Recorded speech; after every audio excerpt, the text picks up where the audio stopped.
pessoal, tudo bom? A gente está aqui agora com o Norberto Lopes, que é o assessor jurídico do Secov-PE, que é o Sindicato da Habitação aqui no estado. O tema que a gente vai tratar agora é um tema muito polêmico, que sempre dá pano para manga, que é problema de vaga de garagem em condomínio. Norberto, você que trata diretamente com isso, qual o problema mais comum que aparece? Em relação à questão de vaga de garagem, primeiro seria que ele colocar mais de um carro na garagem, né? O segundo seria identificar qual seria a sua garagem, uma vez que muitas garagens não são individualizadas. Então isso também gera um problema muito sério em relação ao condomínio. E também tem a questão do limite, do tamanho das vagas e limite de vagas por apartamento. Essas regras elas são determinadas por leis municipais. O que é que determina exatamente essas leis? O que determina essas leis é em relação ao próprio tamanho do apartamento e a própria via em que se localizam as unidades residenciais. Mas o tamanho da vaga também, existe um tamanho fixo, mínimo? Existe um tamanho fixo em relação ao tamanho mínimo, como também o tamanho máximo. Em relação a essa via. Agora, o que determina seria as suas vias, como também as suas unidades. Certo. Norberto, explica um pouquinho melhor para a gente, porque o Código Civil ele também trata da questão de vaga de garagem, só que aí ele trata mais no sentido assim, de falar da finalidade dessas vagas. Explica um pouquinho para a gente o que é que pode, o que é que não pode, questão de finalidade, de uso. Na verdade, ele não trata diretamente em relação à vaga de garagem. O que ele fala é que você tem que dar a destinação correta da unidade. Em relação à garagem, o que acontece é que muitas vezes as pessoas gostam de fazer de entulhos, guardar várias coisas que não servem mais dentro das suas unidades e guardam dentro da garagem. Aí isso serve para guardar armários velhos, sofá, bicicleta velha. Então não pode ser feito isso, de forma alguma. Garagem não é para guardar entulho, está totalmente fora da sua finalidade. A garagem é para ser garagem. É importante lembrar isso porque por mais que a vaga pertença ao condômino, pertença à pessoa, ela não pode desvirtuar o Ela está na área comum. Outra questão, por exemplo, a vaga ela é uma vaga para um veículo.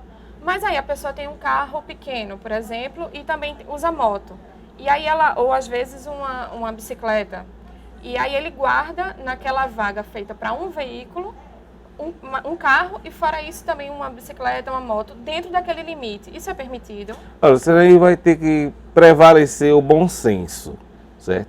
Se é um condomínio que ele não tem um bicicletário, um exemplo, ou se não teria um local específico para guardar motos, e você poderia guardar sua moto sem interferir a garagem ao lado, ou até o próprio local em que ficaria o estacionamento, então não teria problema nenhum. Você pode levar para uma assembleia, se for aprovado em assembleia, não vejo problema nenhum de ficar uma moto em um veículo. E aí a gente entra também em outra questão. Às vezes os carros, ao mesmo tempo, também estão ficando muito maiores. É muito mais comum hoje em dia pessoas terem picapes, carros grandes. E aí quando o carro é maior do que a vaga que a pessoa tem no condomínio, como é que fica essa situação? Aí sim é um problema mais sério. E esse problema acontece quando a unidade residencial tem duas garagens.